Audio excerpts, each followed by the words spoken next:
জন্মশত্রু একবার বক, টিয়া, কোকিল, প্যাঁচা, পায়রা ইত্যাদি সমস্ত পাখি জড়ো হয়ে বলল, দেখো, আমাদের রাজা হলেন গরুর, কিন্তু আমাদের সম্পর্কে তার কোনো চিন্তা ভাবনাই নেই, দিনরাত তিনি বাসুদেবকেই জানেন। তো যে রাজা তার প্রজাদের শত্রুর হাত থেকে বাঁচায় না, ঠিক পথে চালায় না, তেমন রাজা থাকাও যা, না থাকাও তা।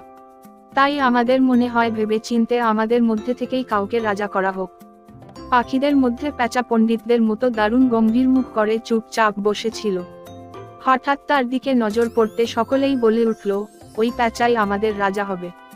এবং সত্যি সত্যিই তাকে রাজা বানিয়ে সকলে কিচির মিচিরে মেতে উঠল। এখন ওই পাখিদের দলের মধ্যে কাক ছিল না। কাক উড়ে আসতে আসতে ভাবলো, আরে, ওখানে অত পাখি জড়ো হয়েছে, যে ব্যাপারখানা কি দেখতে হচ্ছে।